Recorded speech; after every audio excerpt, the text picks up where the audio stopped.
बहुत समय पहले की बात है। एक स्वर्ण नगरी नामक राज्य था। यह राज्य हर संसाधन से संपन्न था। इस राज्य की प्रजा खुश थी। किसी को किसी चीज की कमी नहीं थी। स्वर्ण नगरी के राजा की 2 रानियां थी। बस राजा को एक बात की चिंता खाए जा रही थी कि उसकी कोई संतान नहीं थी। राजा का अधिकतर समय अपनी बड़ी रानी के साथ बीतता था, क्योंकि वे बहुत ही सुशील और व्यवहार कुशल थी। राजा को हमेशा उचित सलाह देती थी। वह राज्य की परेशानियों का हल निकालकर राजा को बताती थी। राजा की छोटी रानी थी। वह बहुत ही कपटी और धूर्त थी। हमेशा अपनी तारीफ सुनना पसंद करती थी।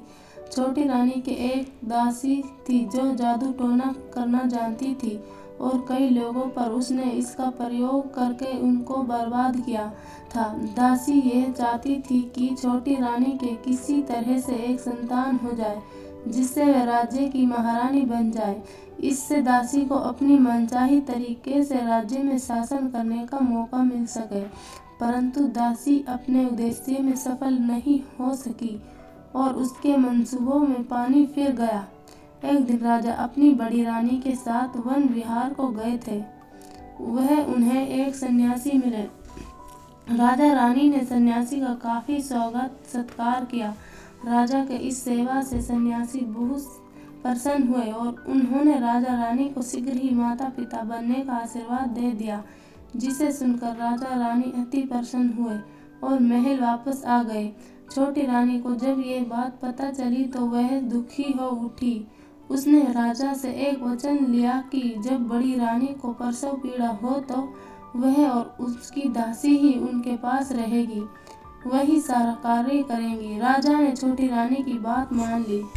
समय बीतता गया और बड़ी रानी गर्भवती हो गई। संपूर्ण राज्य में खबर फैल गई।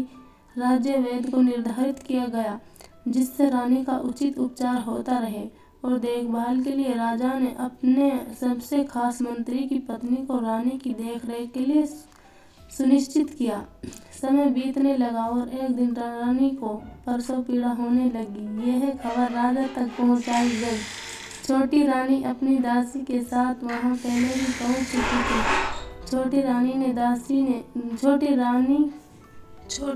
ने दासी के साथ योजना बनाई थी कि जैसे ही बड़ी रानी को बच्चा पैदा हो, वह उस बच्चे की जगह पर एक मरा हुआ बच्चा रख दे। परंतु हुआ क्या कि बड़ी रानी ने एक पुत्र और एक पुत्री को जन्म दिया।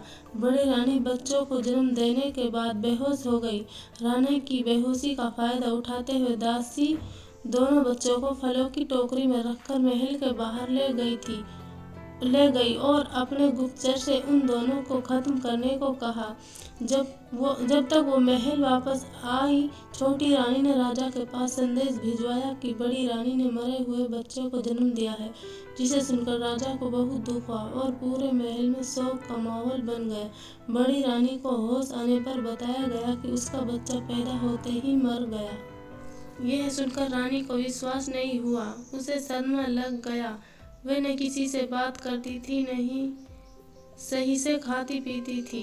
उसकी हालत पागलों जैसी हो गई थी। इस बात का फायदा छोटी रानी ने उठाया और राजा को कहा कि बड़ी रानी पागल हो गई है और उन्हें महल में रखना ठीक नहीं है।